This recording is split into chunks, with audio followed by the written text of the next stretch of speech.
Good evening, lovely people. It's Mark Wilkinson here from Life Remixed and various other places. It's a wonderful evening. I want to welcome each and every one of you that's going to be watching us this evening. We're going to be here for at least an hour. Who knows? It could be longer. Who knows? But there's so much for us to catch up on. As I've said, it's Mark Wilkinson here. I'm live across all my social media pages, 5 different Facebook pages, my LinkedIn, my Twitter, and my YouTube, and as well as the Life Remix podcast as well. So you'll be hearing this on Catch Up on the Life Remix podcast. We do straight talking once a month now, so we don't overdo it. We just make sure we've got a really great guest every single month. And tonight is no exception. Tonight is actually a really, really special evening. I've got an incredible guest tonight. He's a multi-platinum selling, twice Brit Award nominated UK pop sensation.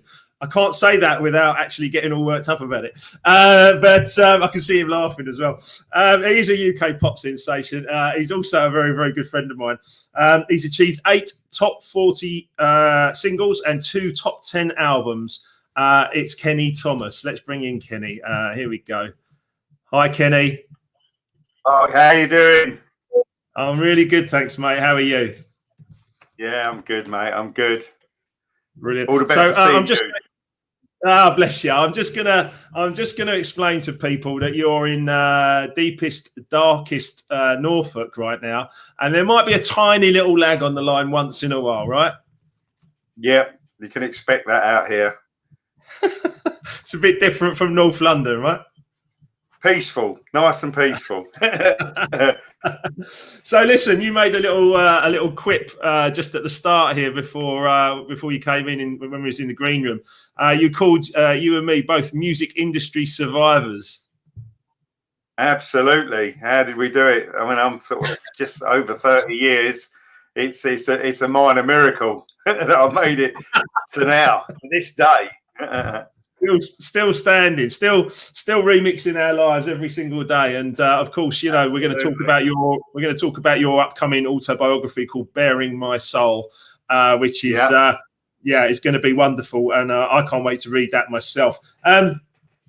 First thing that came into my mind, or the first question I was thinking about, is how do we know each other? How do you think we actually met? I can't remember where we met. It was without a doubt it would have been a nightclub in London, but I'm pretty certain it was through our mutual friend, the singer Rita Campbell. Absolutely, yeah. And for a number of years, she was my partner in crime, not my actual romantic partner. We were more like brother and sister, but she was my partner in crime, and we'd go out, you know, to the clubs and have fun, you know. She was also a backing vocalist from in the 90s, you know. Yeah, Rita Campbell's brilliant. I mean, she works with the Brand New Heavies and has had some. I've made some tracks with Rita, and also I made a track with you called "Sweet Music," which was a wonderful song, Kenny. You wrote it beautifully. I think your wife was on the BBs as well. Yeah, that's right. It's a while back now, but yeah, it's a great record. We might have to I might have to remix it and bring it back, mate, and do it again. So why not? But yeah, absolutely, why not? And as far as I mean, you used to obviously get out and about in London, you know, with Rita and stuff like that. Any little mad stories that pop into your mind?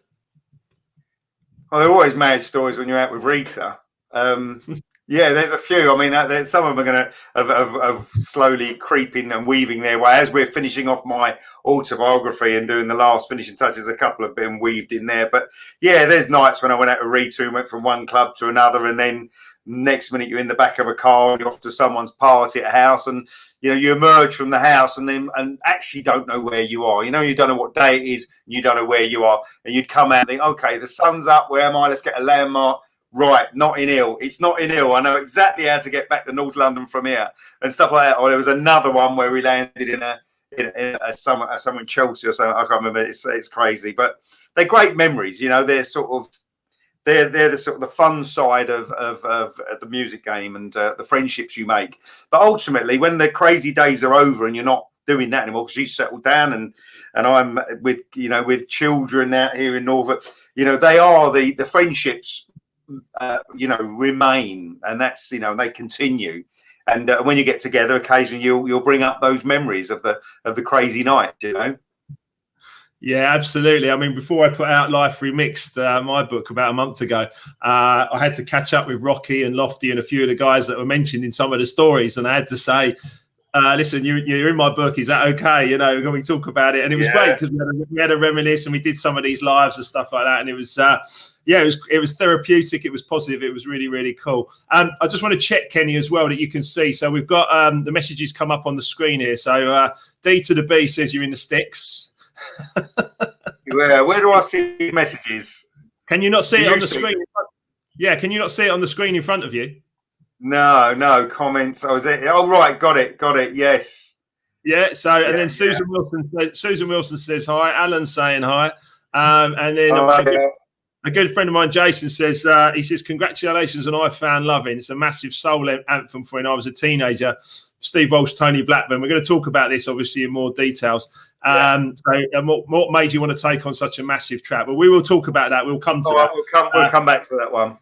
I think you were very brave to take that on, to be honest. So look, but let's start with let's start at the beginning, shall we? That's probably a good place to start. Okay. What sort of music are you into? What's your all-time favourite singer and track and inspiration for you?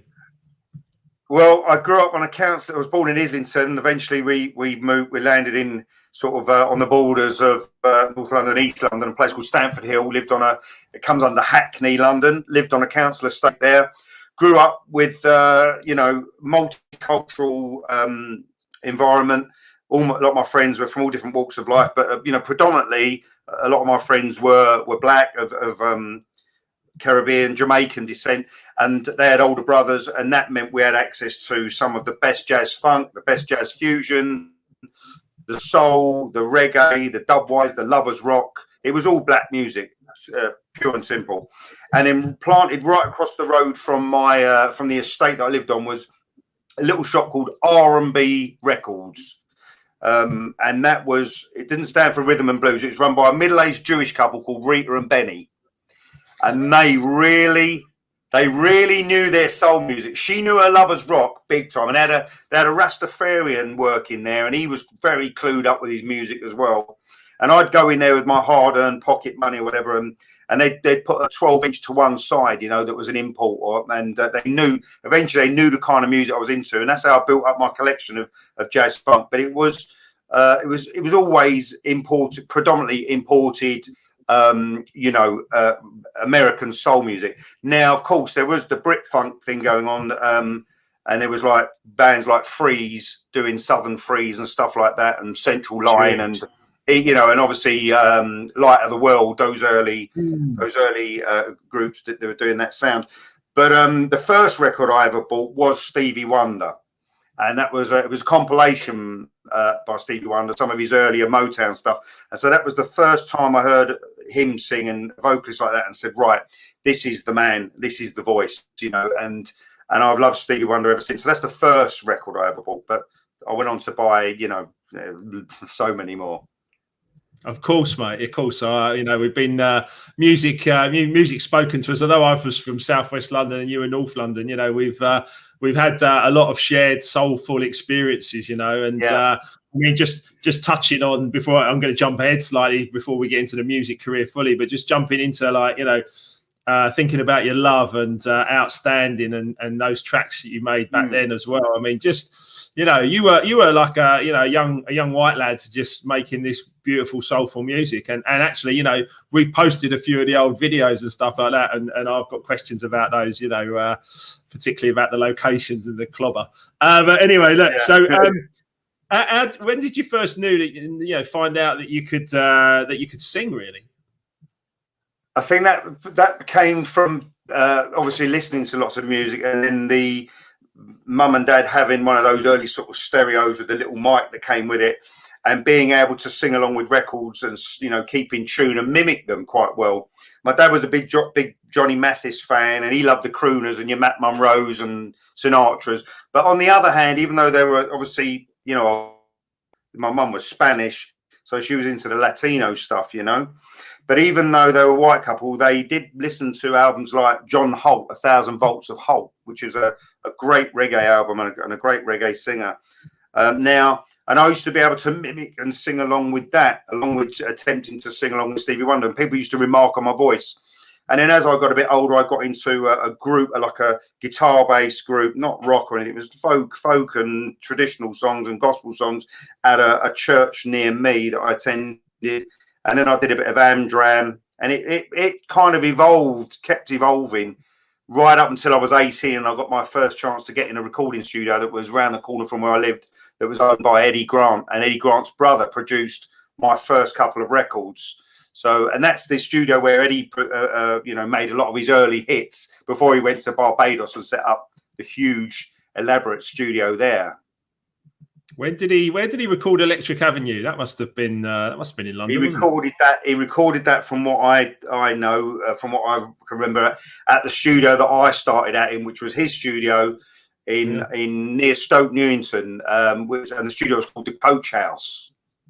Yeah, nice. I mean, what a great memory. We're just like in the fabric of musical history there, which is fantastic in itself. So good on you, mate. So I've got some more people just saying hi. Diana's saying hi. John also saying hi. John Parks, that is. Loads of comments coming in. Emma, Jason, lots and lots of people jumping in and just saying their hellos and everything. So giving you big shouts and lots of respect, Kenny, which is quite rightly so. In the early years, you started out. Obviously, you could sing. You could probably had a few moves. It was all good. And then you started in your dad's boxing gym, right? I mean, that's kind of where the story begins, correct?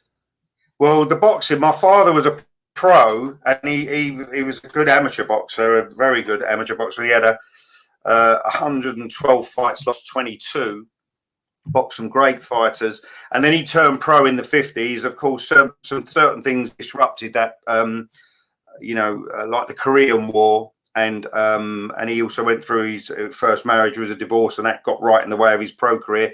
But eventually, he owned a gym in a part of London called Alexandra Palace, and he was the trainer there for over 30 years. So at the age of 7, I first went to the gym.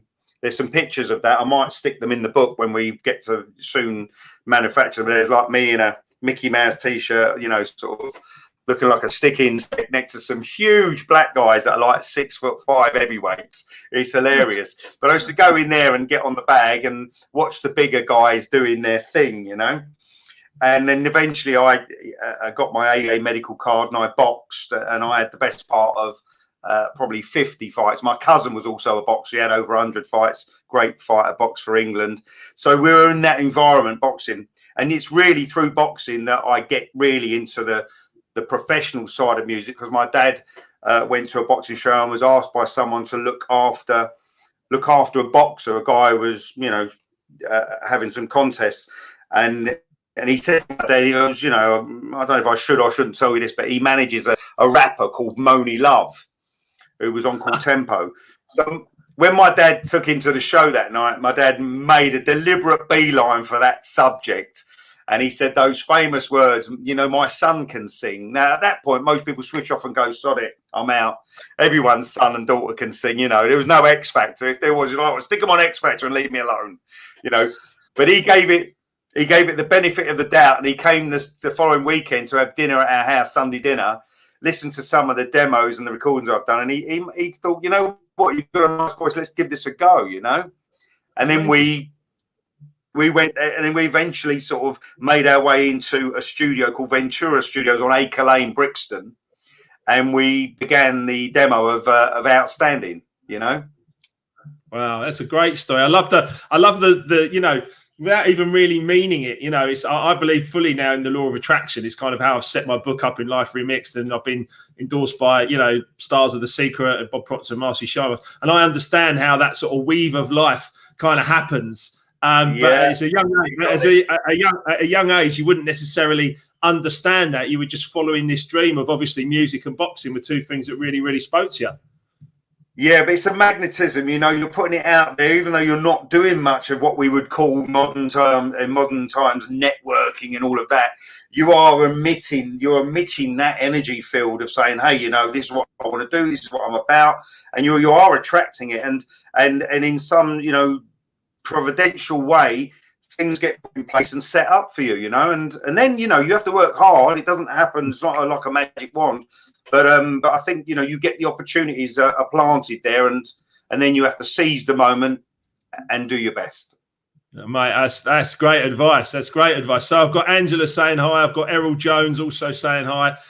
For some reason, I can't put them on the stream there, but I've got Andy Ward from Spain. Simon Manny. He's a good friend of mine. Simon's here as well. Yeah, Simon's there. And someone's just saying, love your voice, Kenny. We all love your voice, Kenny. This is lovely from Tracy as well. Tracy says, glad I went to see Kenny the other year with friends at Barrett's Northampton, 100 miles from me each way. Great memories that night of our youth. Amazing. 100 miles each way. I owe her some petrol money. I love it, mate. I love it. So, I mean, you know, so the boxing thing, did that just kind of sort of like dwindle out? I mean, how far did you take it? I went as far as I could as an amateur. It was never something that, you know, I would have ever pursued professionally. I mean, I've got a lot of friends who are professional boxers and Colin McMillan and Glenn McCrory and you name them. Lots of fighters that I got to know in the game over the years. In the early days, you know, the Charlie Magries and all of that. But it's, I mean, that's a different game, the pro game. And it was never something for me. I enjoyed the sport, but it was never going to be a career. You know, plus, when you start hitting those ages of 21, 22, I'm telling you, the punches hurt. They hurt a lot more than they did when you're getting hit at 15 and 14 and 15 years old. You get into your 20s, it hurts. And you think, hold on, there's got to be an easier way of earning a living, you know, or potentially earning a living. And as I'm never going to earn a living for boxing, it has to be something else. So, it was a good sport. I recommend it to most people if you can hack it. Great discipline, great fitness, but yeah, as a career, leave it to the pros. There's a great quote, wasn't there, from Mike Tyson? He said, "Everyone has a plan until they get punched in the face." Exactly, and you know what? That's the other thing. Music. You know what's full circle? You talk about the law of attraction and all the rest of it. What with music, it's taken me round into boxing again because you know I got to sing for Muhammad Ali, I got to sing for Tyson twice. And I also hung out. I did a gig and hung out for a few days with Roberto Duran. You know, so music's taken me back into connected me to boxing in so many ways. Amazing. There's a great story. There's a great documentary out at the moment on Sky Documentaries, Tyson versus Bruno, which is a really good sort of analysing of that time and Tyson's career and Bruno's. It's amazing. Anyway, just before we move on from the boxing, what weight did you box at? Well, obviously, as you're growing up as a teenager, youngster, and getting older and bigger, it changes. But ultimately, I remember boxing for a while at light welter and then welter, and eventually, I think I got to what you'd now call light middle. That's when it starts to hurt, you know. that's when you're like, oof, yeah. Yeah, mate. Stopping punches with your face is not a good idea. Right, I've been wearing glasses since I was 5 years old. I'm a lover, not a fighter. But anyway, respect, mate. I love that. I love it. And I'm sure, you know, it kind of, you know, that training and that kind of commitment, even just to be a decent amateur, you know, it toughens you up. Like literally, you know, toughens you up mentally and physically to get in there and do it, right? Yeah, it's a discipline. But, you know, the thing with a boxing gym, there's nothing else like it in the world. It is like a mini family. You're a team and you're in it. You're suffering together and you're going to shows. And if someone says to me, what's the most important thing about boxing? For me, is that it taught you how to try. It taught you how to win. And it also taught you how to lose. How to be what we used to call a good loser. So you may get in the ring with someone who really is a bit faster and a bit stronger and a bit sharper and outpoints you, and you win some and you lose some. And it's a very good lesson to learn, a very good lesson for life that you can't, you know, even the best boxers in the world eventually will lose some. Yeah, that's right. And I think it's you know, I believe I've written Life Remixed, and you know, for me, in every crisis there is an opportunity, and sometimes we have to look a bit more difficult, you know, a bit harder. A bit deeper for it. We have to look a bit deeper for the opportunity in the crisis. But actually, there's always a learning event. And for a boxer, if it's ego and they get a, I mean, Anthony Joshua recently, wasn't he, losing to the Mexican guy? I mean, AJ's ego was probably pretty strong, and all of a sudden he's got beat and now he has to come back. But it's that rising up again, isn't it, that makes you more of a person. You learn more from defeat. Yeah, that's you what learn more from about. defeat. Yeah, you've got to keep going, and you've got to take the the ups and the downs. And again, the same applies to many areas of life, the music as well. Successes, failures, but you just keep going. So Susan says she wishes Kenny would come to Plymouth in Devon. So I don't know if Susan wants to put on a club night and get you down there to sing it. But no, it's all good. So let's talk a bit about let's talk a bit about the music career, mate. So we ran a poll in our Life Remix group, and a lot of the guys obviously are my age, and some are 10 years older, some are 10 years younger. But lots of people remember the two songs. So we ran this little poll. Outstanding versus Thinking About Your Love, and which one was the favourite of our people. All right. Thinking About Your Love won by only 2 votes though, so it was pretty close. And I changed my mind about 15 times. I couldn't make up my mind. I kept voting for one or the other. Yeah. Have you got a favourite out of those two? They're both very different. One obviously is clearly a cover version, and originally by the Gap Band, as you know, and a very, very brave record to touch back then, especially at the age of 22, 23. But we pulled it off, and in that sense, it will always be the most fond of all of them because it got my career. Sorry, mate. What was that? Sorry, mate. Carry on. Bit of feedback, mate. Carry on. Yeah. So it'll always be the fondest record for me because it's the one that got me started in the game and in the charts. Clearly, obviously, Thinking About Your Love's an original record. It's not a cover version. So therefore, it's special in that respect. But the cooler of the two, and obviously the bigger hit was Thinking About Your Love, but Outstanding will always be that's more special to me because it was the beginnings, Without that, we wouldn't. It was the foundation. It laid the foundation for me to move on from. Both amazing tracks, and your voice is everyone loves what you're doing, basically, mate. And your voice comes through really, really well. And particularly, I think I've heard you say before that you weren't particularly comfortable when you were younger around the music industry and everything else. And I really resonate with that. It was a big shift out of my comfort zone, and sometimes I found myself feeling a little bit out of place in the DJ world. I mean, does that sort of make sense to you? I think it took me a while to become comfortable with having that, that 15 minutes of fame and being on TV, and I enjoyed it because it goes with it. You can't have successful records without the fame happening, But I always viewed it with a level of detachment because it was something that was like an unfortunate byproduct of success, and it was a strange thing because you couldn't really get off the treadmill. It was always if you're out and about, you were being noticed. Not so much now, but then I was. And that you didn't have a night off. You never really got a night off from it. And it's a strange creature, is fame. So in that sense, I was comfortable with it at times, but more often not comfortable with it because I just wanted to escape it, when I could. And also you've got this intense pressure from the record company to mold you, shape you to be something that that they want you to be, and that's quite right. I get it. It's the whole pop star thing, but you run the risk of them possibly superimposing on you an image and an identity that you don't necessarily want, and that can also run the risk of swallowing up the very you underneath that veneer, that superimposed fake pop star vibe.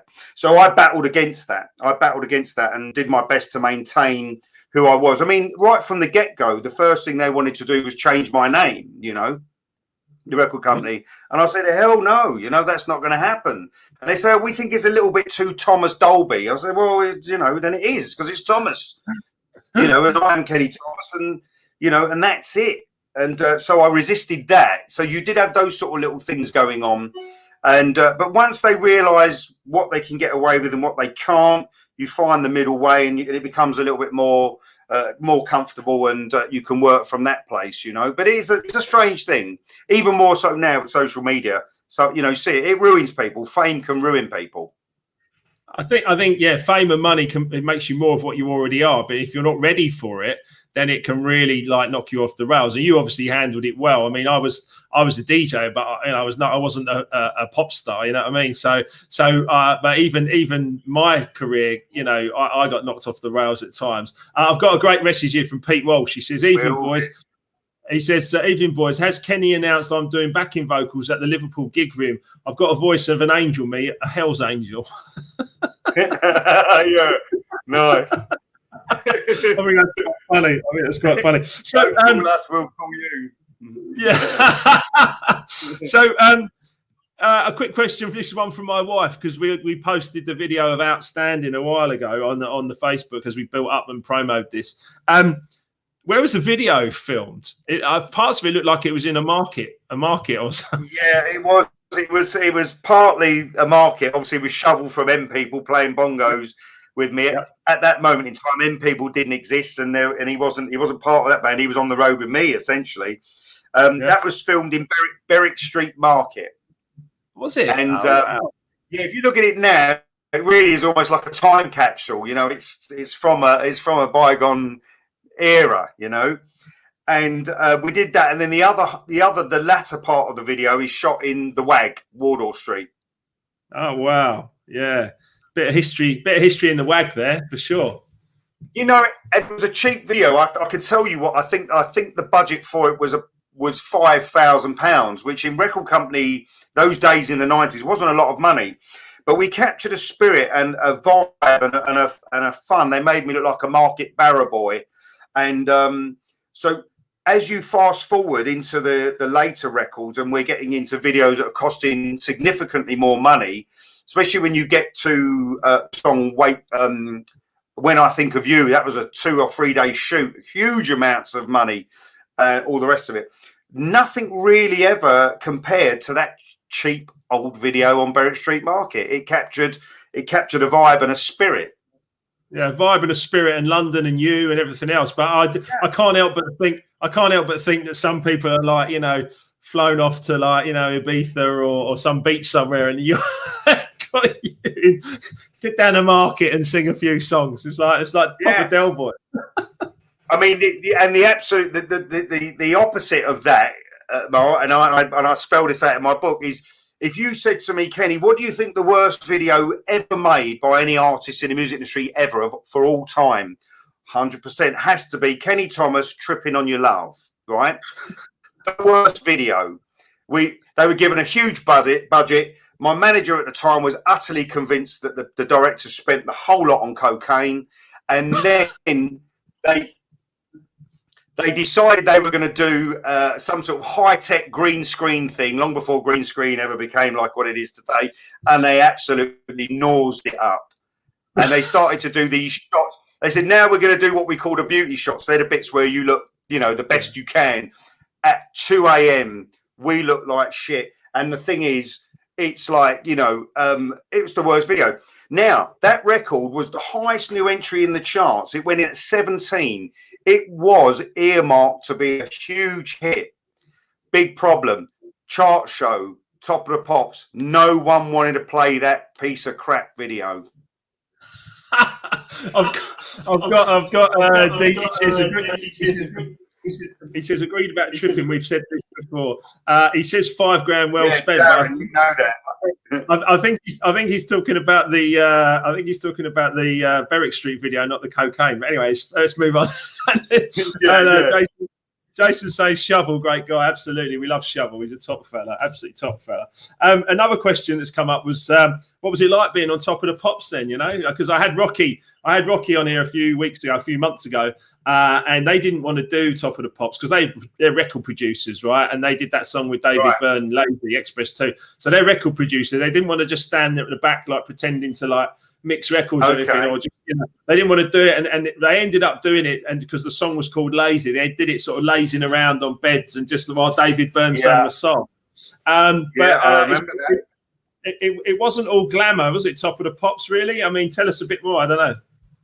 I mean, it was a great show to do. In the early years at Shepherd's Bush there, and obviously later years it moved to Elstree. It was a great show because I thought because it was the big one, it was the one that definitely nudged you further up the charts, and on your in between the takes and the rehearsals, you got to hang out with people. So I hung out with Rebel MC, Barrett and Levy. I got to meet Lenny Kravitz. You got to meet a lot of stars, whether it's, Seal, he was on the shows that I was on, and Take That, and Gary, and all those, and the boys. So there was a lot of that kind of getting to mix and meet people, and it was good fun. It's a bit of an illusionary show in the sense it's a small studio. They're moving the audience around to each stage. So that sort of shattered a bit of an illusion I had as a kid as what it might be like, as opposed to what it really was like when you got there. But there's no doubt it was, it's part of great British music history. Top of the Pops was the show, and some of the biggest stars in the world did that show. And for me, I think it was just great that I got to do it 9 times. Wow, that's amazing. That's absolutely amazing. Yeah, I mean, I had a top 10 hit with Lou Reed and David Bowie when I remixed Satellite of Love, and I remember them asking Lou Reed if he would go on and do it. And Lou Reed said, "No, I'm not going to do it," because it was a modern remix of one of his songs. And He was like, "I don't want to be an old bloke dancing around to like a song that I don't really understand or anything like that." So that was okay. And they came up with a funny little video for it and stuff like that. But yeah, certainly. I mean, Top of the Pops, rich history, and yeah, you're right. It was the show to be on, wasn't it? It wasn't any X Factor like you say or anything like that. Top of the Pops was here's the chart. And you got on there 9 times. That's incredible. That's really, really. I mean, cool. The biggest problem I had with it was miming in the earlier shows. Miming was a nightmare. You had to get it spot on, and in the end, I kind of mastered the art of miming. And then eventually, they moved to Elstree and they went live. And then they had the first show they did at Elstree. They had a shortage of artists to sing live, and they said, well, we know Kenny can cut the mustard, so let's get him on. And I went on and did an album track. I didn't even have a single to plug. I was plugging the album, and they said, do you want to come on and do an album track? So that was a very rare thing, but it was because I could sing live. I did the very first live Top of the Pops from Elstree, and it was great to finally be doing live vocals on that show. I'm looking forward to. Yeah, I'm sure. I was going to ask about miming. Yeah, because it's not. I don't think it's easy. So, but as far as when your book comes out, Bare in My Soul. I mean, you're going to have a lot of these stories in there, aren't you? I'm sure. Yeah, the book's got a hell of a lot in there. The reason why it's taken a bit longer than expected is partly due to manufacturing times, but also because we've added in a couple of chapters, and there's some. And I like yourself, I've had to go to a few people and say, are you happy with this? Are you not happy with that? There's a few stories in there like, look, you're not going to sue me, are you? Please don't. And it's that kind of thing. So we're getting there. It's a good book. Do you know what the funny thing about that is? I had a similar thing with Life Remixed. And what I did was I went round to all the people that were mentioned in the stories, and I got them to write I got them to give an endorsement. So there's I've got Rocky and Lofty and Brandon Block. And even my mum and brother have done endorsements. I've done endorsements in the front of the book. And I was like, please don't sue me. Brandon's in my book. Is he? Brilliant. I can't wait to read it. Brandon's in my book. We've been out clubbing with Brandon. When he's DJing, some funny little stories of him. Yeah, well, everyone's got a funny story about Brandon for certainly. But when you look back at what you've achieved, all the things you've achieved there, putting you on the spot, with number one career highlight, is there something that you must have travelled, you must have toured, is there something that really kind of stood out, or countries you visited that you loved, or? Of course. I mean, travelling around the world and seeing places that I never dreamed of was amazing. Ironically, most of the places I visited, I remember very few of the gigs, but I remember people I met, the food I ate, because we all remember food, don't we? And obviously some of the, as I say, some of the people I've managed to stay in touch with, and some of the social aspects of being on the road, and the people I shared that time with. But highlights would be that first ever concert I did at the Albert Hall with Edwin Starr, Lonnie Liston Smith, Lala Hathaway, Freddie Jackson, people like that, and going to America and meeting like, you know, the Isley Brothers and Herbie Hancock, and then all the way down the years to eventually singing, you know, doing an audience with Quincy Jones and singing for him, stuff like that. They're huge highlights, and sharing the stage with artists like Bobby Womack, who's not around anymore. Real legends of the game, you know, legends of the game. Just to be associated with it and around it, that's been amazing. I mean, mate, that's just a monologue of just like incredible memories and incredible things. I mean, is it easy for you to look back with gratitude and feel grateful for all of those experiences? Because I know when I was younger, as a young DJ, 65 countries, Ministry of Sound resident, doing all this stuff, I missed the moment. I missed it completely. I wasn't grateful for it. I was too busy thinking about the next gig and surviving in the music industry and worrying and, you know, or being angry about something or whatever. I made so many mistakes because of that. But it was when I learned gratitude for life in general after my disease and my bankruptcy that I started to get my shit together, right? But is it easy for you to think back with gratitude? Were you grateful at the time for all of those opportunities? I don't think I didn't ever take it for granted, and I was grateful. I don't know whether at the time you fully realise that what's happening, or whether you're, you know, because you're probably not truly in the moment. You are probably, you know, caught up with what's next, or what you're going to do next, the next plan, or and stuff like that. So that or in the past even. And of course, you know, like any career in music or anything, it's going to be dotted along with mistakes and pitfalls, you know, and stuff like that. And the areas that, you know, you didn't quite get things right. So with that in mind, I mean, I think I appreciated most of them. Some of them maybe, they're a bit hazy because I might, you know, we were probably, you know, going for it and a little bit drunk or something at the time. Like, certainly when I met the Isley Brothers and Angela Wimbush, I was at a party in LA, and you know, and that was something else. Yeah, I mean, that was I was there, sort of, kind of, definitely. You were there in body. I was there tangibly in body, but mentally I was up there taking one giant leap for mankind, you know, on the moon. I know exactly what you're talking about. Pete also says that Kenny's been to Hayes you've been to Hayes with Pete for an after party, Rocky and Diesel's hometown. He says, did you enjoy visiting God's country? Hayes. Hayes in Middlesex. What, you mean, yeah, I was kidnapped by did he mean with Pete who? With Pete Walsh? Pete Walsh, yeah. Yeah, I was kidnapped by Pete Walsh and a few friends of mine and we ended up at a locking at a boozer in Hayes till the early hours, and that actually is in the book. Is it?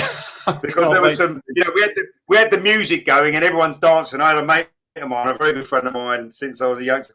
We called him Johnny Boy, and we're all having a dance in this boozer, having a few more beers as the sun's coming up and the music's playing. All of a sudden, someone switched from some great house music to Dexy's Midnight Run has come on Eileen, and it's one of those moments where we all sort of stopped dancing, but my mate Johnny Boy's out in the middle of the boozer going for it. Yeah, you know, John, do you realise you're dancing to Come On Eileen? You know, it was a funny moment. Absolutely. So let's talk about people all the time, mate. I mean, I you know, with my book, the first 3 chapters I wrote basically about my early years, my own life, but about some funny stories in music and stuff. And they've been really well responded to, you know, and obviously the rest of my book is a self-development journey to overcome disease and bankruptcy, which we're going to talk more about. But you know, the bottom line is that those funny stories, they're there because that's who we are, right? That's who we are. We had some amazing laughs, you know, and you've got to acknowledge it. Yeah, I mean, you know, what you can, you've got to acknowledge what you've done, and that includes the, you know, the light side, the dark side, and the shadow of ourselves. You know, that we just got to, you know, and that's how you become a fully integrated human being, not by sweeping things under the carpet and saying that was me, this is me, but this is me now. You know, and I went through that process, which also included mistakes and successes and failures, and here I am.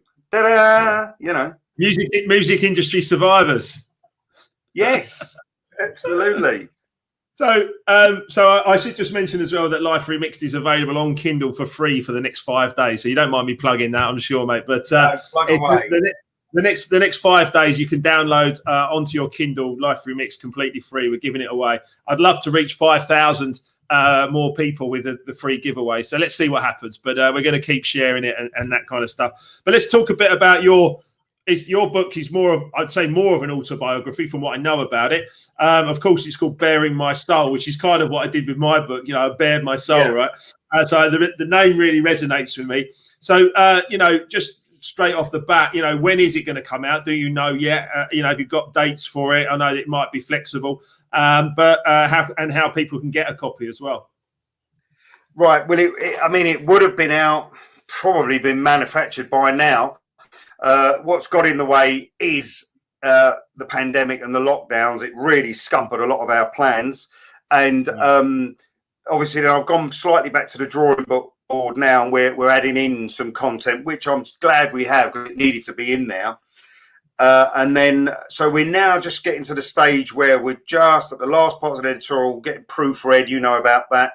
And then getting ready to manufacture. So we're looking at the end of the summer. The only problem is manufacturing times, the same with the music industry, and pressing up time, all that has all been extended now because of backlog. So I'm hoping the end of the summer. I wouldn't be surprised if it's a bit later, purely because of the pandemic and lockdown.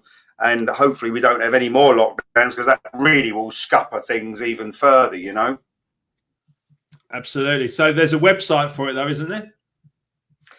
If you want to buy it on pre-order, and you'll get it before anyone else and before Amazon and all the rest of it, that is on Musicglue, sticky stuff, GLUE, Musicglue. So go to Musicglue, just Google it, and then search for me in there, Kenny Thomas, and you'll find the book. It'll come up, and there's a bit of a synopsis and stuff like that.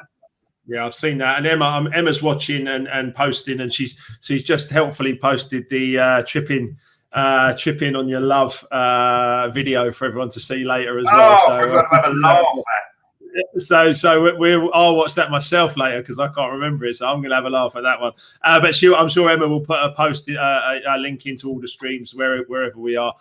We've got Jamie Topham. Do you remember Top Level Topham? Jamie Topham from BMG, Sony BMG. Yeah. Right, Jamie. He's watching us as well. Big up, Jamie. Brilliant. So, and Emma's saying, Emma's saying, who are you now, Kenny? That's interesting. We'll come back to that. Don't worry. So, who am I now? Yeah, I'm not sure where that's coming from, but let's keep going, because I've got some other questions.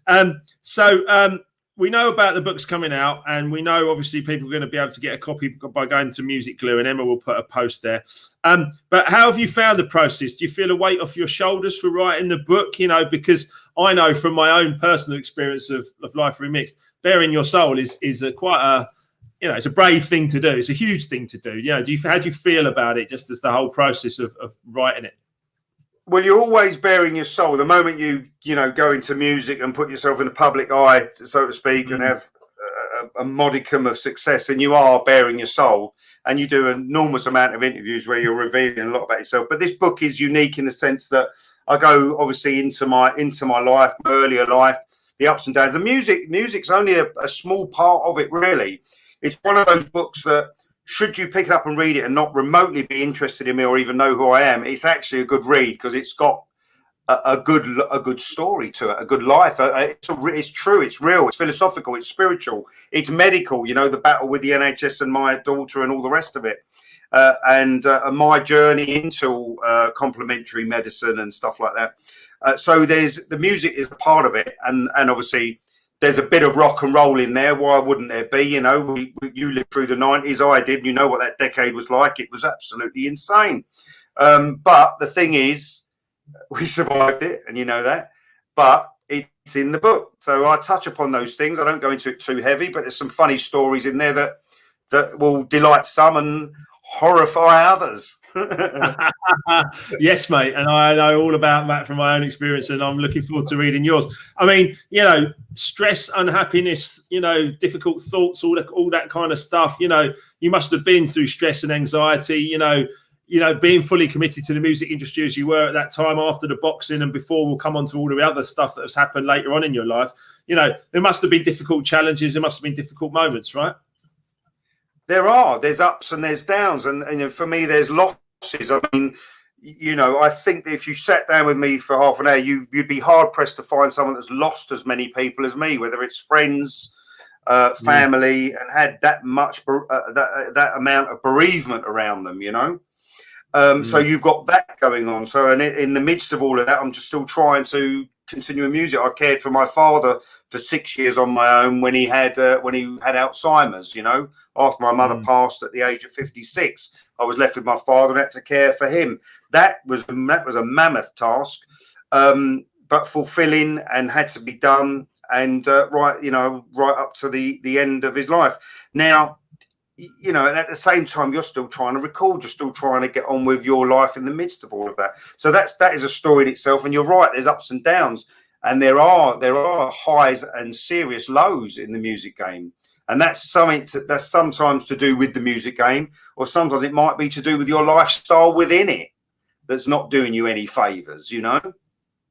Yeah, no, absolutely. I mean, I don't think you were ever, like, you know, an addict to anything as such. You can correct me if I'm wrong, but I certainly had my addictive tendencies and my ability to kind of be easily led or led astray quite easily, and got myself into all kinds of sticky situations, shall we say. But I've got a couple of things here that Emma's pulled out from your own, pages, where she says about one trip in LA found you breaking into the abandoned house of Jim Morrison of the Doors. You remember that one? That's true. Yeah, that's true. Yeah, on the way in New York, on the way to America, I was in New York, and I was reading a book called "No One Here Gets Out Alive," and I suddenly began to be quite interested in the '60s. I wanted to find out this decade that I was born in, this summer of love, '67. I was born in '68. What was it all about? You know, what was going on in that decade in terms of the music, in terms of black music as well, especially as it leads into the '70s. And I think that was an explosion of great funk, you know, and soul. But that being said, I was reading that book and I realised I was in LA. I was out there and I wasn't far away from the location of his house. And, you know, I got wind from some at the record company. The house was still standing. It was all barricaded off. It was slightly derelict. It's been since then. It's been acquired by someone and refurbed and restored. But so one night with my manager, it's not sort of a normal thing you do with your manager, but he wasn't much older than me at the time, and we got someone from the record company to drop us off up there up that way in LA in a Porsche, and just left us to it. And armed with very little light and very little common sense, we broke into it and stayed there for a little while and realised that it had already been broken into before several times, because it was almost like a bit of a hippie shrine in there, you know. So that was fun. I've read a really interesting book actually called Wonderland Avenue by a guy called Danny Sugarman, and Danny Sugarman became the Doors. You must have it. You got it. Yeah. Oh, there we go. Yes, there you go. Wonderland Avenue by Danny Sugarman. He became the Doors manager. Read that one, Riders on the Storm. Yeah, that's a good one. And this is the book that made me break into his house, and that is No One Here Gets Out Alive. Wow, definitely. Okay, we'll add those to the. If you want to find out the '60s, something more about the '60s, and then there's only one more book that I could recommend if I could find it. By the way, I've got lots of records of CDs, but I've got hundreds of books. I'm a serious bookworm. In the loft of the house, I've got boxes and boxes of books. I don't know what to do with them. But the other one from the '60s, if you want to read it, I think it's a must. It's called there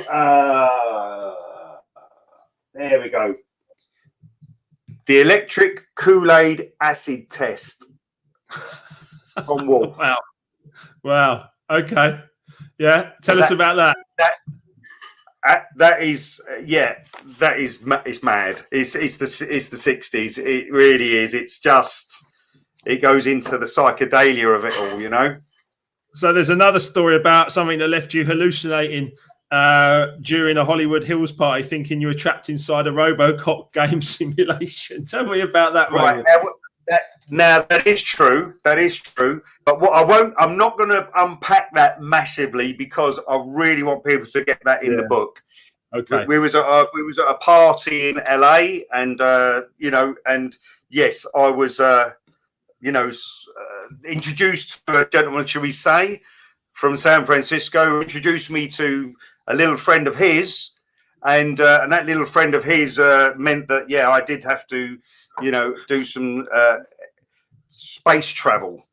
I did have to don a spacesuit, and what happened was, on the way from New York to LA, which is a fairly long flight, I went into Macy's in New York that morning before the flight, and I bought a Game Boy. They were new out. They weren't sort of hadn't been around long. And the game I got with it was RoboCop. And the RoboCop game, you were jumping and avoiding missiles that are coming up through the ground and out of the road and that.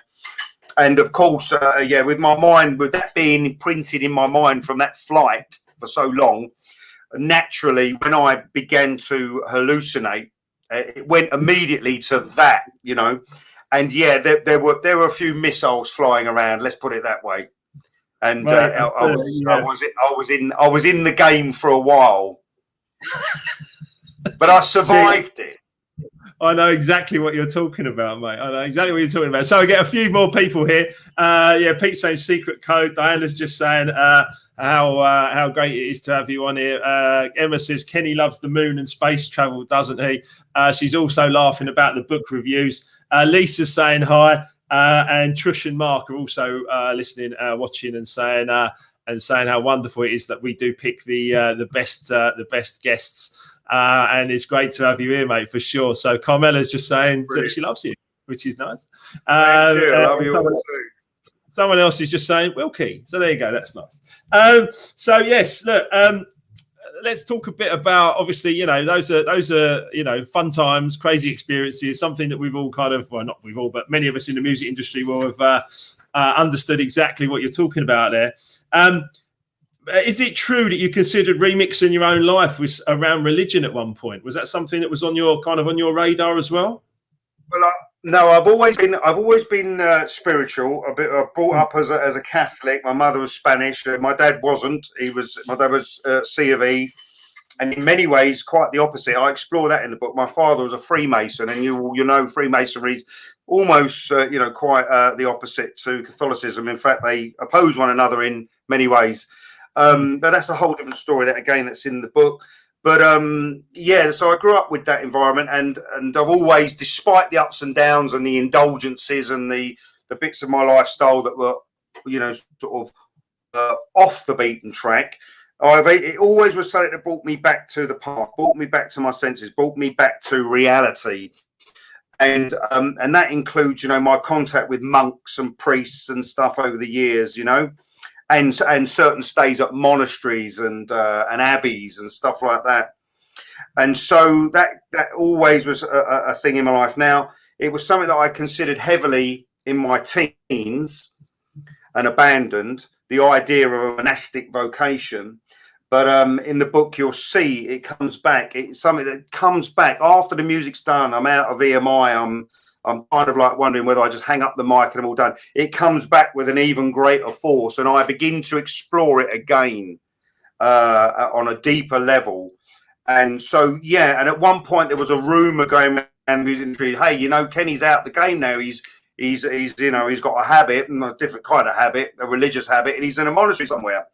And one of a very, very well-known producers says, oh, that doesn't surprise me. I always thought he'd end up there. But the truth is I hadn't, but I was very close to it, And eventually looking after my dad with Alzheimer's meant that I was unable to make many moves. And eventually, when my father passed with it, that idea, that drive or that desire.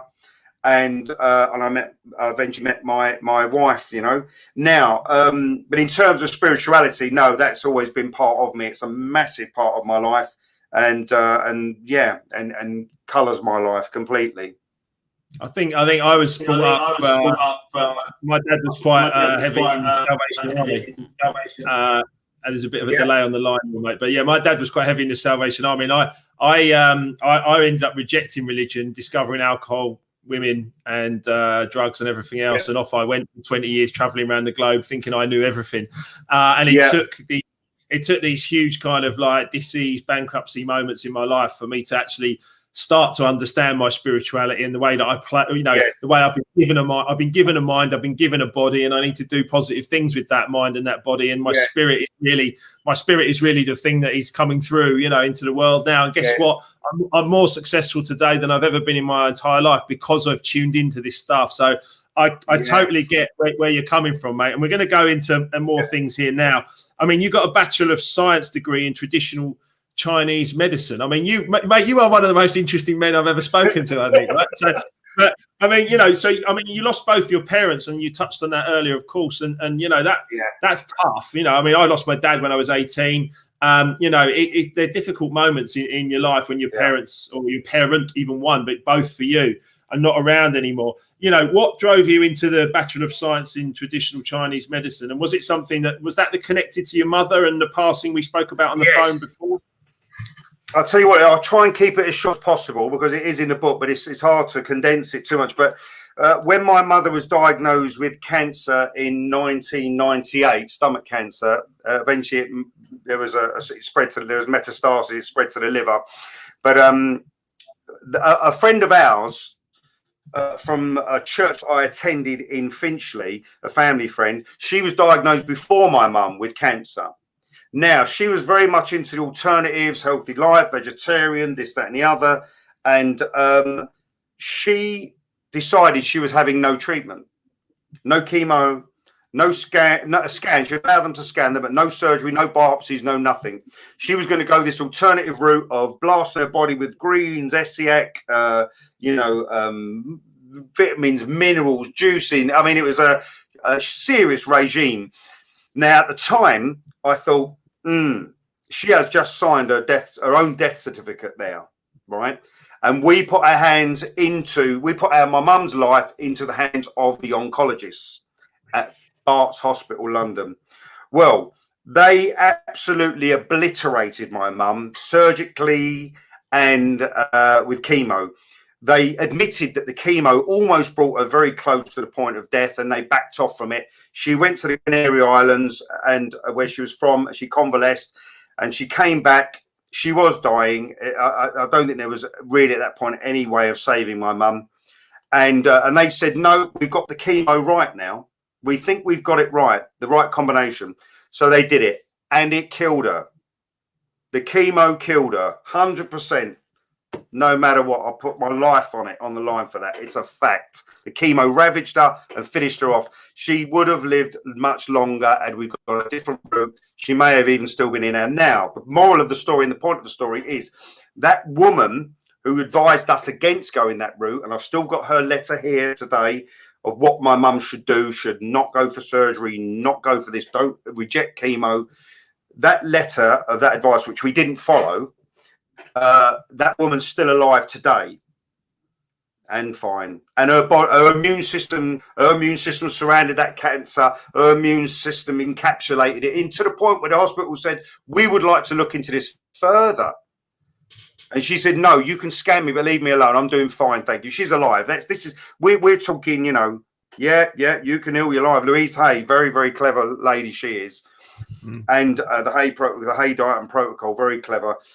Now, so what I did was that set me on my journey. I thought, right, this isn't going to happen again. So I then began to look into alternative medicine, and complementary medicine, Chinese medicine. And what I've learned is just really an enormous amount of knowledge, even just in the last 4 years treating my daughter. And what the body is capable of doing if you give it the right equipment and the right means, and you start to address the unbalance and arm the immune system, which in some way may well have become compromised and unable to do the fighting for you. So that's the genesis of my story with her and the death of my mother, Yeah, and that's really, really powerful. Really powerful. I mean, you can hear the and we are trained over the last, couple of 100 years or whatever, that actually doctors and modern medicine knows better than, you know, ancient, you know, stuff. And it's very interesting. Look, you know, modern medication, you know, I don't negate it, because sometimes it can help you out of an acute situation. But the bottom line is that, you've got to investigate other things and other ways and more natural ways of doing it. And you know, clearly that's an amazing study that you did there. And I want to talk more about your daughter as well, of course, as we go listen, forward. if you break your leg, go to A&E. If you've got a heart problem, go and see my best friend Sanjay. He's one of the country's, I grew up with him. He's one of the country's leading cardiac professors. Amazing what they can do. But if it comes down to systemic inflammation, immune-based diseases, you know, cellular diseases, these things won't help. And you've got to look at the history of it and realize that when the Rockefellers took over medicine in America, and they realized what they could produce from petroleum, and that they could take hold of the cancer industry, they crushed all other forms of medicine. And they literally, the only form of medicine that became available and was taught to the students and the universities was allopathic medicine. And so, as you say, some of it's very good, and some of it is just complete nonsense, all about money. Now, are they winning the war on cancer? When they're going to win the war on cancer? Never, because they're into symptom management. They're into managing symptoms and managing diseases in that respect, and not curing it, or even preemptively getting in there and making the body well so it doesn't develop those diseases. They're not about that. It's like, you know, it's check out vitamin D3, especially if you take it with K2. You know, the studies that are going into D3, they're noticing even with this COVID thing, the people that have been very, very ill, a lot of them are very D3 deficient. You know, vitamin D3 alone, I know that the government here has been looking into it. It's something that should all be taken. It's something that's essential. We take it every day, my kids, you know, and myself. It's essential. It's an essential nutrient, you know. Absolutely, mate. And you're very passionate, and I love it. I mean, I find it incredible that we have to get sick, you know, in many parts of our lives, or go through a big challenge that you did with your mum, for instance, to reach out for this information, to find it. We have to go and find it. It's not taught to us. It's not, you know, it's not readily available. It's actually, you have to go and really find it for yourself, right? And that blows my mind in some ways as well, right? Because the National Health Service is incredible. They do everything they possibly can. They're caring people, the majority of them. And I know we're going to talk about it a bit more, but essentially it is a national sick service. We go there when we're sick, and they patch us up and like push us back out. And our job as human beings must be to keep ourselves in the healthiest possible vibration, mentally and physically, and follow, you know, sensible diet plan. I've got a nutritional coach. I have blood tests. I had a blood test up in Harley Street last week to find out if we've got deficiencies or any kind of areas, and I'm taking the right vitamins. I'm doing all this stuff. The NHS can't possibly do that for me. I have to do that myself, because at the end of the day, you know, they can't do that for 65 million of us. You know, you have to do a little bit of extra MOT on yourself, right? Exactly, yeah. I mean, it is nutrition based, and it is diet, and it's also stress related, and managing, you know, the biggest problem with the Western diet and the Western lifestyle is stress, is an inflammation, you know, in the body. But of course, the NHS is an amazing institution and organisation, and they do some great things. And I've seen friends of mine go into, you know, intensive care and make it out the other side of it because of the work they've done, and now they've turned it around and saved their lives. You can't fault that. Where I think you have to separate certain things. You have to differentiate between certain things. And I think when it comes to cancer, we're talking about a whole different thing. We're talking about a medicine that's worth billions. That in America, it's the only kind of medicine, chemotherapy, that has a royalty rate attached to it, and there's kickbacks for doctors. Yeah, you're talking about a medicine. Yes, it may save a few here and there, but what's chemotherapy success rate in adults? Do you know what its success rate is? No. 3% worldwide. 3%. It's 97% failure rate.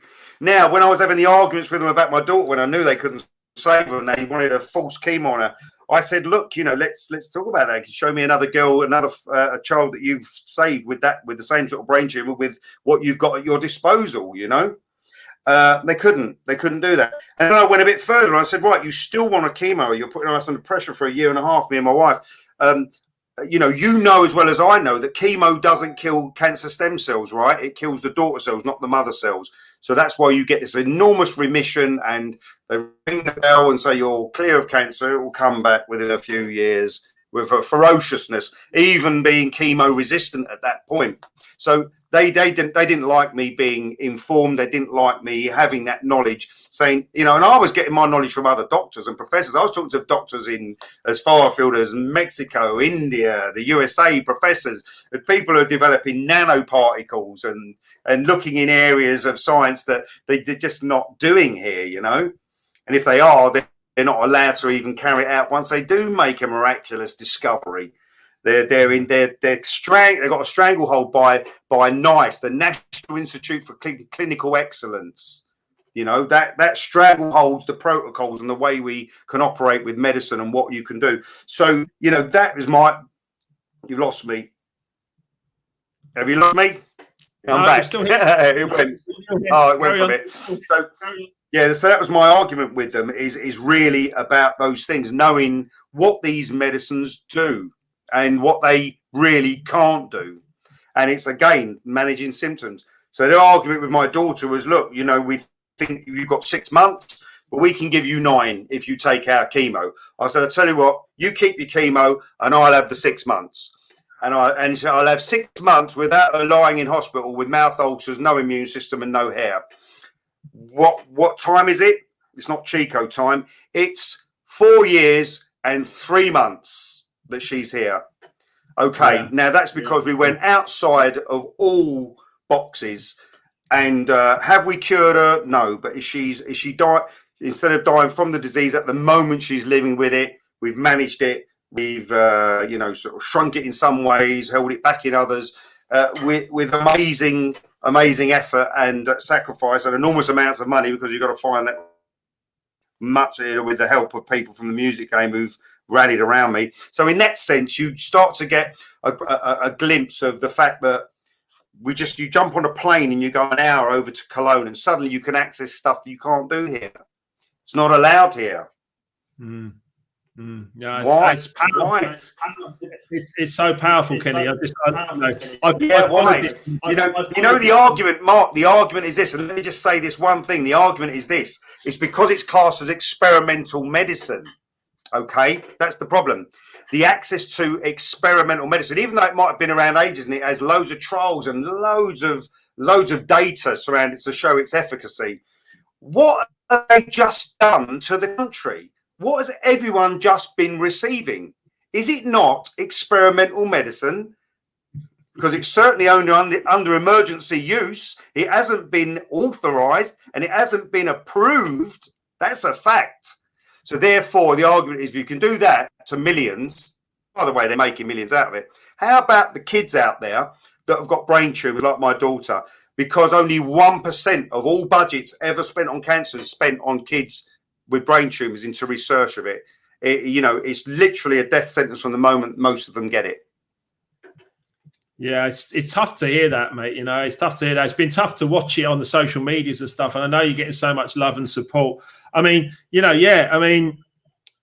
to handle that news and stay strong, for your family. I mean, you must have been the ultimate test to you and your wife, because you've got 3 children? 4. 2 girls, 2 boys. 4 children. Busy man, busy boy. Like, yeah. So we've got Netflix kids now. Oh, we got Netflix now. That's it. We're done. Yeah. It's good shows on. But so you've got Netflix now, and so that's it. You're not going for number 5. But you got 4. Yeah, you got 4 kids. Obviously, the lovely Christina's your youngest, correct? No, Christina's. I've got Angela 10, Christina 8, Joseph 6, Jude 4.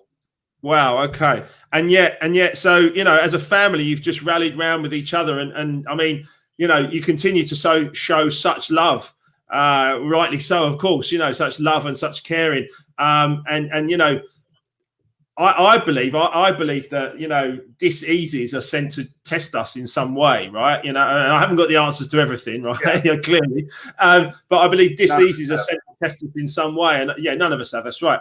But you know, this continues to be a journey for you and the whole family, right?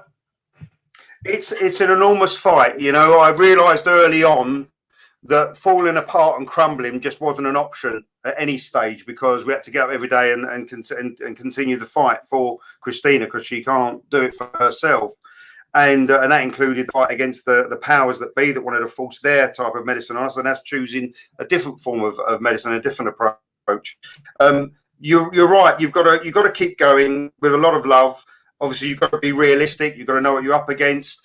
I mean, it's in the book. It's in the book. They've got to read it. I mean, the journeys. 4 days ago, a little boy that I know of, the same tumour, passed away. A month earlier, another girl that I got to know, she passed away. A month before that, another girl I got to know passed away. I've been introduced to a lot of parents over the last 4 years. Some that were doing, you know, journeys to America, to Mexico. Some followed me out to Germany because I introduced them to the German doctors. And we've all been helping each other and swapping information and making introductions, and all of them going outside of the UK to get treatment to try and save their kid's life. All of them, Mark, they're gone.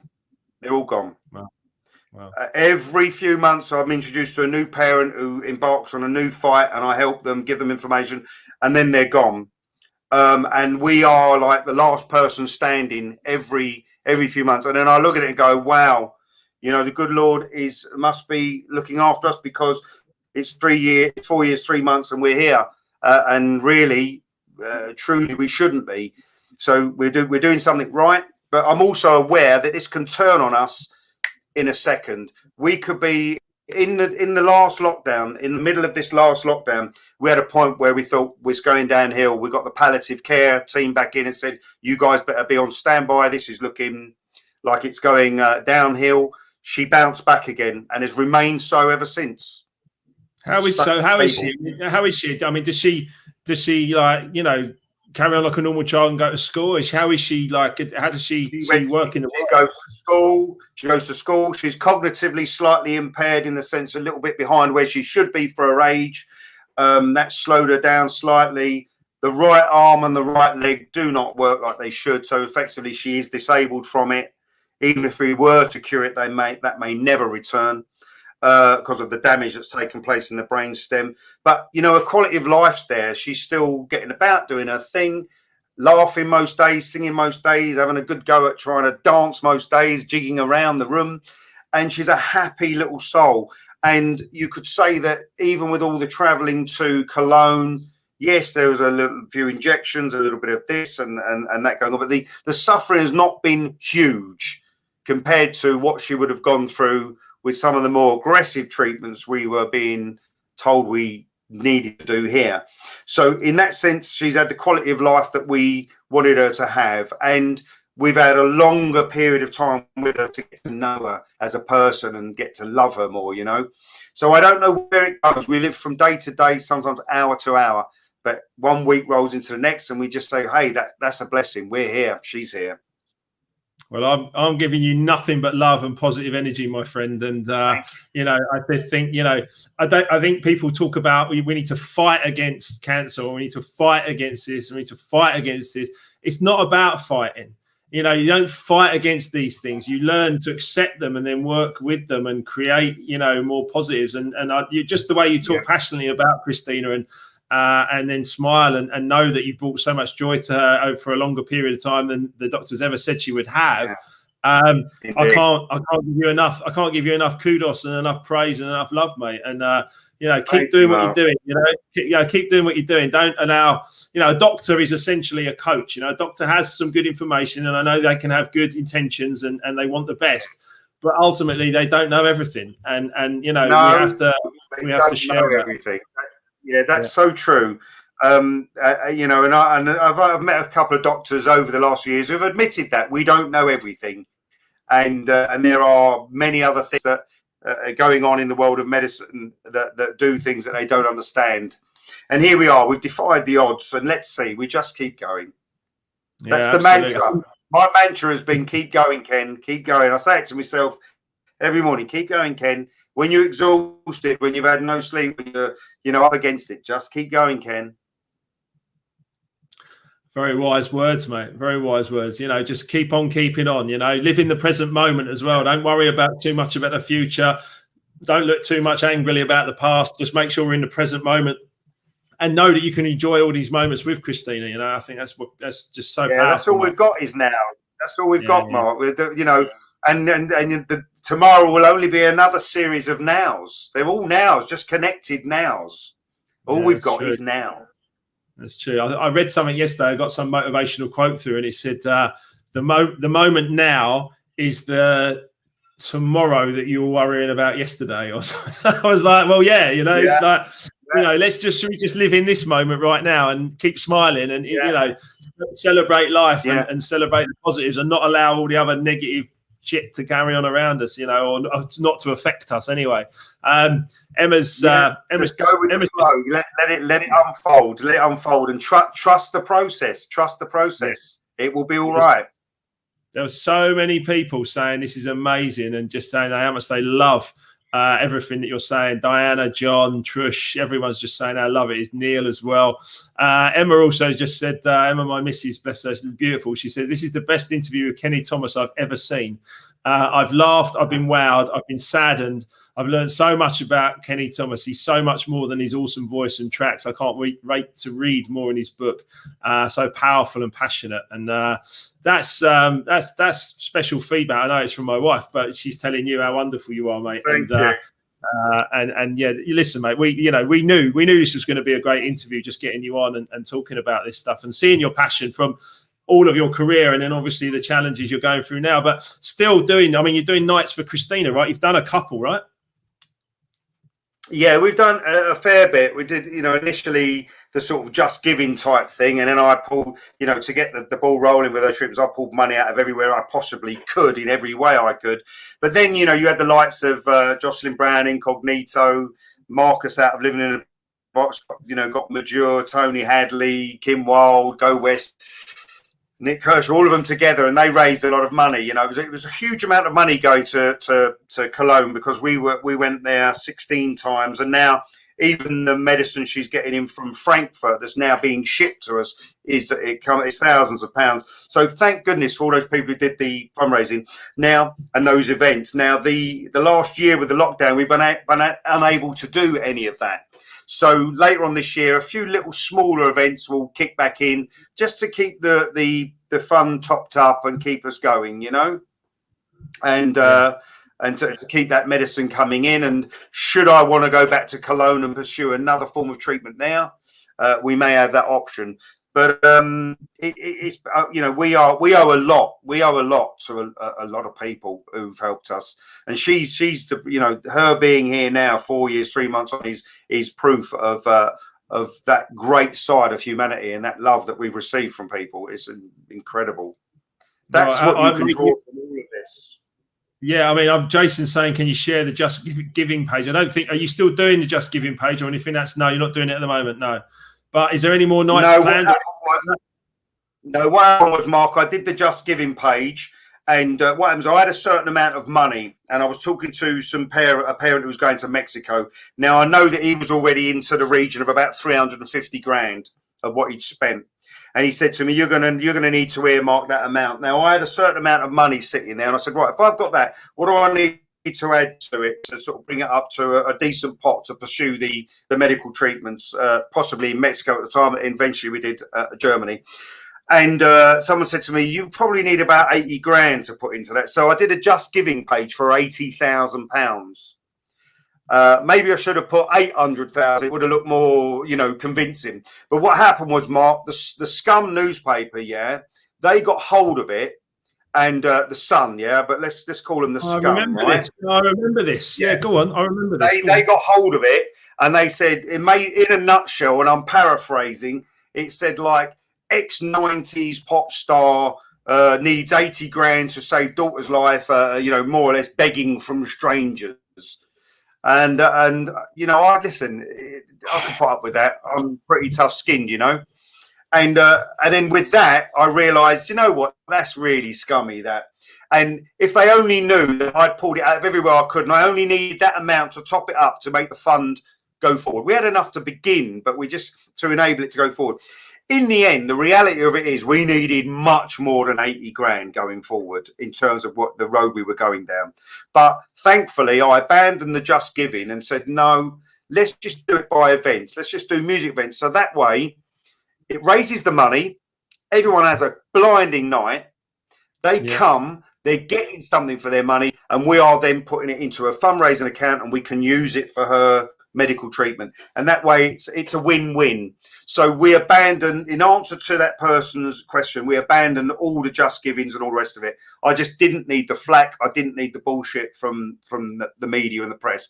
I didn't need it. I got enough on my plate with that kind of nonsense, you know. So so that's really, it's about events now. There's a few going on late this year. They're smaller ones. We don't need to raise fortunes now at this moment in time, because what we're doing is manageable and we kind of know how to budget it, you know. But should we, the thing is, Mark, should a treatment suddenly present itself in America that we don't know about, that's absolute game-changing lifesaver, and it's 300 grand, believe me, I will go for it again. And if that means a Just Giving, I'll do it again, you know, and put up with the nonsense from the media, you know. Don't allow the negatives to win, Ken. Don't allow them to win, mate. Honestly, I'm getting a bit emotional here. You know, I'm quite an emotional guy. Emma's in the background online. She's going, keep it together, Wilkes, because she's crying and angry and all sorts, you know. And yeah, I mean, there's people. Another Emma says maybe your daughter's inherited your incredible strength, mate. Because she's the greatest fighter I know, and I've met them all. I've met Muhammad Ali, and she is the greatest fighter I've ever met. Wow, that's amazing! What an amazing quote! What an amazing thing to say! And I mean, look, you know, we've been friends for ages. This interview is bringing us closer together again. You know, Emma's saying, what can we do to help? Well, I've got two ideas straight away. Let's remix and re-release sweet music. And do it and give the money to you and Christina and see what happens. And also as well, I plan to do a live remixed event at Ministry of Sound. I'm working on that, and people can subscribe to my Mixcloud, all the music I'm doing, all the coaching I'm doing, everything else. And I want to put a night on at Ministry of Sound. Not a night actually, because I haven't got an all-nighter in me anymore. But a Sunday. I want to do a Sunday from 4 p.m. until midnight. You know, make it a really special event. I want you to come and sing. I want you to come and sing, and I want us to make that for Christina, because I want to do lovely. No, that'd be great, man. I appreciate it. No problem. Yeah, it's a long time since I've been to the Ministry of Sound. I can tell you that. See, you're talking to someone now. I probably have a glass of wine twice a year. You know, mate. I mean, I don't drink alcohol at all. Yeah, I have a glass of wine. Red one at Christmas, one on someone's birthday. That's about it. The rest of the time, I am absolutely so boring now. You're never boring, Kenny. Neither am I, mate. It's just how it is. We grow up, right? We stop abusing our bodies, and we actually you know, change remix our lives, right? And you know, it's really, really cool, mate. You know, I'm going to do everything I can. You know, if I can raise extra money for you, mate, I'm going to do it. Or when I get the opportunity, I will raise extra money for you. And I want us to work together on a couple of projects and a couple of ideas, because if it brings in a few grand, it can go into the pot, and it's just like, there you go, mate. You know, just have it. You know, just have it. We only need a certain amount of money to live. You know, I think if COVID has taught us anything, it's as long as we've got food, clothing, and shelter. Right, just be grateful for that, and then you know, we'll make our dreams happen in the next decade or whatever, you know. But let's just be focusing on this bit now, and life is worth being grateful for, and that's Christina's message to you. And focusing on the essentials. Anything else is a bonus. That's right, and you know, that's Christina's message for you by continuing to live this life, is that just concentrate on the now and the moment of life and being grateful for it. So. Wow. Yeah. Wow. Brilliant. This is great, Kenny. And, you know, I'm loving the fact that we're having this conversation. You know, I guess really there's so much more I want to talk about. And there's so many other things that are on my mind. And you know, I mean, one of the things is, you know, how has lockdown affected you and the family, you know, and you know, what have you taken out of it? You know, is there any positives? Is there negatives? What's happened, and how's it been for you? Ultimately, the thing with the lockdown, obviously, it stopped all the gigs, it stopped all the performance, all the live shows. So that was a real sacrifice and a real problem for us artists, not being able to do what we want to do. But I realised that, you know, if that's what they needed to do, they need to lock us down and get things under control and save lives and all the rest of it. Then it's a worthy sacrifice to make, you know. The other thing is, ultimately, it meant I got to be with my family. I wasn't on the road all the time. So the other side of it, yeah, I'm around my kids, and yeah, sometimes maybe a bit more than I wanted to be with the homeschooling, which was hard work. But we were here, you know, we were safe and we were together. So it made you like focusing on, yeah, those simple things of life, and also realizing that the rug can be pulled from under your feet. Things can suddenly grind to a sudden halt when you just think you're steamrolling along, you know. And 2020 was, myself and a number of other artists I know, it was going to be one of our busiest years, but that wasn't the way it was planned, and it was going to be. It can change overnight, and you have to accept that. You have to accept that in life. If anything, it can give you, you know, make you humble and realize that it doesn't always go according to plan, and you have to accept that. You know, my Life Remix journey was. You know, it didn't go where I thought it was going to go. When I'm 38, told I've got an incurable disease, and end up living in my mum's spare room after a top 10 hit and 65 countries and Ministry of Sound residency. I was like, what's going on here? You know, and yeah, I mean, I went that was 2008-9, and I've spent the last 12 years building up multiple sources of income. You know, successful businesses. Still doing dabbling a bit in music, but actually just building a much more safer kind of, you know, environment, getting married, you know, all this amazing stuff. And then putting it all together has actually meant that this crisis for me, I've sailed through it pretty much, you know, apart from obviously not being able to be out and seeing you and singers and performers and be at events and all that kind of stuff, you know, pretty much hasn't really affected me that much. And yet, you know, there's some people that it's been horrendous for.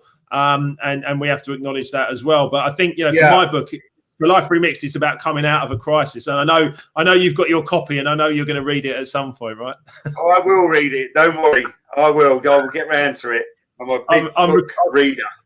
I'm recording the audio book for the next 3 days, Thursday, Friday, Saturday. I'm recording the audio book here in London. So we'll have the audio book out in Audible probably in about a month as well. So that's all part of the journey. Brilliant. I imagine your audio book, you've got to do that as well, right?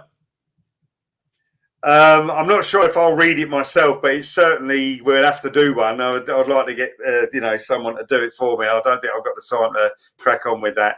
And I don't think I'd do as good a job as someone like Ray Winston would. He'd do it brilliantly if he wants to do it. yeah. All right, I'll take that one. Yeah. Get Ray Winston to do it, mate. I won't ask you. I'd love that. That'd be amazing. So Carmela's just saying, brilliant interview. Gavlar's just saying, good evening, Mark. Good evening, Kenny. And we've got loads more people on my other Facebook page and everything, just saying how great this is, mate. And look, we've been here for nearly an hour and a half. Colette's just saying loves the idea of Ray Winston doing your audio, but bear in mind, so that is a genius idea. A genius idea. So look, you continue to obviously perform solo. 2021 is looking a bit busier towards the back end now. It's mad busy because we've got all the gigs from 2020 moved into 2021, along with new stuff and the tour and all the rest of it. So in that sense, yeah, it's probably too busy. But there's a new material. We're recording new songs at the moment in the studio the other day, up to Sheffield in a few days' time to record another record there. So we're busy. I mean, you know, with the book coming out and a reissue of Voices later this year for its 30th anniversary, there's a lot going on. It would be nice if things were slightly more spread out and we'd not been locked down, but we have been. So there's a bit of catching up to do, you know, and people are itching to get out and enjoy shows. Emma's just sent a message saying she wants to see Life Remix on the bookshelf behind you, mate. And the other thing. No, it's in the house. It's in the house because most right. of the stuff here has been. That means it's been read. But what I was going to say is that I urge everyone watching this interview, listen to this podcast. We're going to get thousands of views over the course of the next few weeks and months of this, Kenny, because it's important, and we'll keep sharing it. But there's lots of people saying, how can we help? What can we do? We'll buy a copy of Kenny's book, right? Because those funds are going to Christina. Pre-order the book. That's because all proceeds of that are going to Christina's fund anyway. Exactly right. So buy the book, buy Bearing My Soul, pre-order it. That money will funnel obviously into Kenny, into the family, and will help Christina, right? So, that's a massive part of what we're doing here as well. So, please do make sure you do it. So, crazy busy end of 2021. One of the things that we would really like you to do, because we only live about 5 minutes from Hampton Court Palace, don't you know? We would love you to come down. We would love you to come down and do the Hampton Court shows down here. We've had Tom Jones down here. We've had Tom Jones. We've had Paloma Faith. We've had Niall Rogers and Sheik. I'd love Kenny Thomas, and maybe one day I'd have to build things up a bit to get to that level again. That's quite an event. Quite a venue that is. Not impossible. Nothing's impossible. No, nothing's impossible. You just got to visualize it and imagine it, and that's one of the things I'm visualizing this Life Remixed event, and you've actually at ministry on a Sunday, and you've just given me a whole new impetus about how we could make it work, and how it would really, really add more money and more funds to you and Christina. So my mind's kind of whirring. I love sharing ideas, and you and I could probably have come up with this idea on the phone, but as it is, we're having an interview in front of a few hundred people, and we're buzzing and coming up with spontaneous and real. Yeah, it's real. That's absolutely right. It's absolutely real. Is there anything you feel that I haven't touched on, mate, that you really want to sort of get across this evening? No, it's all we pretty much encompass loads of areas, and we've teased a few people. They know they've got to read the book now to really, delve in and unpack that further. But it's great. It's been good talking to you. Yeah, no, it's been wonderful to see you, Kenny. We need to speak on the phone again at some point in the next few weeks and just have a proper sort of wash up and catch up on what we've discussed tonight. But there's been highs in this hour and a half. There's been some hilarious stories early part there, and some great memories of music industry survivors like you and me remixing our lives, coming out the other side and actually continuing to be successful. And then there was the very tough bits about obviously hearing about your mum, your dad, and obviously now your daughter. And yet we can still finish up on a high that, Kenny Thomas is ready to come back out of lockdown and actually perform again and put on loads of great songs. And actually, sorry, I haven't even touched on it. How was I going to let you go without speaking about it? Tell me, what have you found? I found love. Yeah, that's right. I recorded I Found Loving. I've had the insane notion, or the courage rather, to tackle the Fatback Band's I Found Loving. But I did it live for so many years with the band. It was a natural progression to record it, and obviously I did it with Dr. Packer, the producer from who lives down under in Australia. So it's great. It's turned out just like I wanted. I always wanted to do a record with Dr. Packer, and it's getting a lot of support, a lot of play.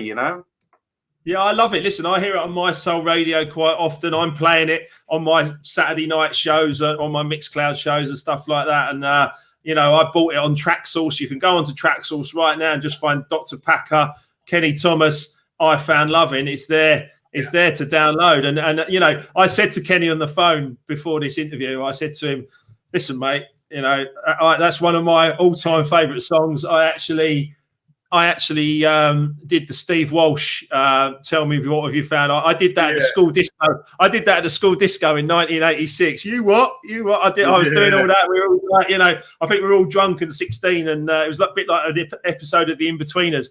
But I think that's in my book actually. So it's a special song to me. Fatback Band at Hammersmith Odeon was the first concert I ever went to. 1986, I went to Hammersmith Odeon, Fatback Band. Steve Walsh was there, came out for I Found Loving, did the You What, and all that stuff, and Tell Me What Have You Found. And it was that's a special song to me and a special moment in my life. So I said to you, you're a brave man taking it on. And, I did hear you do it live up in Birmingham, which we just to talk about in a sec as well. There's a picture we posted earlier. I did that. I heard you do it live and I was like, that's excellent. I really like it. And the fact you've made it and actually put the song out there, like I said, it's brave. It's a brave move to cover a classic like that. But you've done a wonderful job, mate. Is there any plans to take that bigger? Do you think you might get up to doing a video of that at some point? I mean, it's an underground house tune at the moment, but where will it go? Yeah, I doubt it. I think that it's one of those will be. I'll never say never, but it is where it is.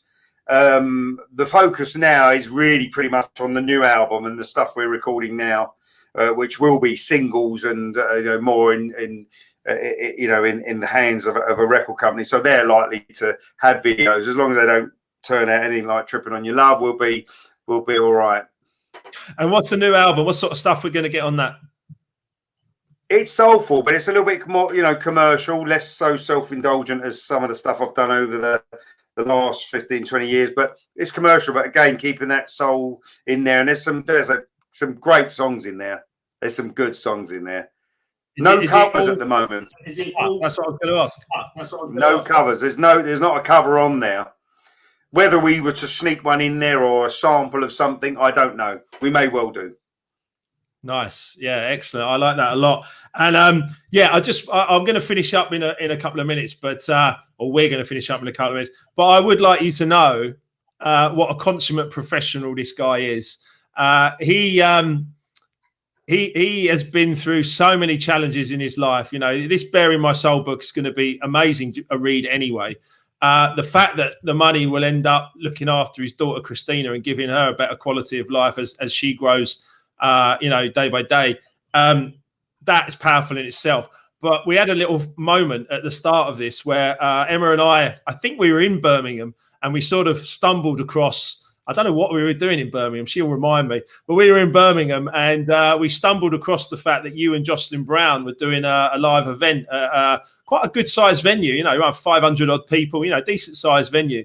And I think I contacted you and said, can you get us in? And you got us in and looked after us. And Emma was really impressed. And it was great to meet you, for her and all that kind of stuff.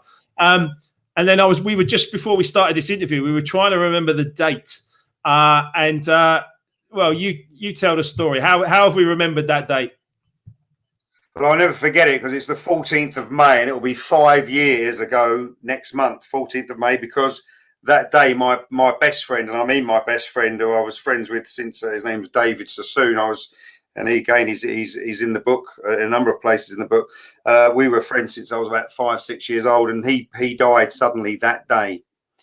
And I remember obviously that. And I don't remember the gig. I remember Jocelyn talking to me backstage and giving me a bit of a sort of, a prep talk and some comfort and a bit of, really playing a supportive role, really, because she's been through things in her life, Jocelyn. She's a wonderful lady. And that really managed to give me the strength and the courage to get on stage. I was going to do that anyway, but I got up there, and like most singers, if you know your set inside out, you can go into autopilot, and I did it, and I got through the gig, and apparently it was a good gig, but I don't remember much of it. It was a blur because my whole time my mind was, I was in a state of shock. My best friend, I just got the news about an hour before sound check that he died suddenly of a heart attack that day at the age of 47. And in fact, he would have been 52 last week. I'm 52, and for a while he remains 51, and then he catches me up for a bit. And we always used to talk about, oh, you've caught me up. I'm 52. You're 52 now. He would have been 52 last week, but he was 47 when he passed away. And obviously, you came to the gig, and the truth of the matter is, I don't remember seeing you. I don't remember meeting you that night. I don't remember meeting anyone. I don't remember much about it. Yeah, But I yeah, mean, I was yeah, there. And I did, yeah, you were there. You were the star, and it was amazing. And yeah, Emma and I there, and I do remember you announcing that from the stage, and it was a load of love that came back from the crowd. There was a load of love that came back from the crowd. It's okay, Kenny. Take your time, and there was a lot of love there and a lot of support for you that night. And I do remember it very, very well now. Now you've reminded me of it. But yeah, we've got the photographic evidence. Yeah, we were definitely there, mate, and supporting you all the way, mate. And look, the fact you're so resilient, the fact you're such a consummate professional, the fact that you are so artistic, that you can make records over a long career, the fact that you can care for your mother and your father, the fact you've got all these stories to tell, the fact you can care for Christina, still create all this wonderful stuff, and still be here at 52 years of age, still smiling, still being funny, yeah, and still enjoying the great years of life. I mean, if you need any more resilience or any more sort of challenges in your life, just look at this fella here. Look at Kenny, because he's a special man. He's a very, very special man. Thank you. Very special. You too. You're special too, man. Oh well, thank you, mate. I mean, look, I'm just doing my thing. I'm happy to be here. I considered killing myself. I had suicidal thoughts at times when I couldn't walk properly for 18 months. My life was very, very dark. I put it in Life Remixed because it was so challenging. It feels like a different me now. It's almost impossible to even kind of consider it. But there was moments where things were really, really dark. Thankfully, I came out the other side, and you just keep on going. You keep on going. You keep on going. You keep smiling, and you bring the joy to many, many people. And mate, all power to you is all I can say. It's been a wonderful. It's been a wonderful hour and 40 minutes. My mind is whirring with ideas, and I will be coming back to you in due course, Kenny. But apart from that, I want to say, mate, I absolutely love you. Keep singing, keep smiling. Likewise. And I'm going to look forward to us connecting on more levels. So I'm going to let everyone else go now, mate. But you stay where you are, all right? So let's just say goodbye to everyone. Yeah, thanks a lot. Thanks all for watching. Really appreciate it and listening.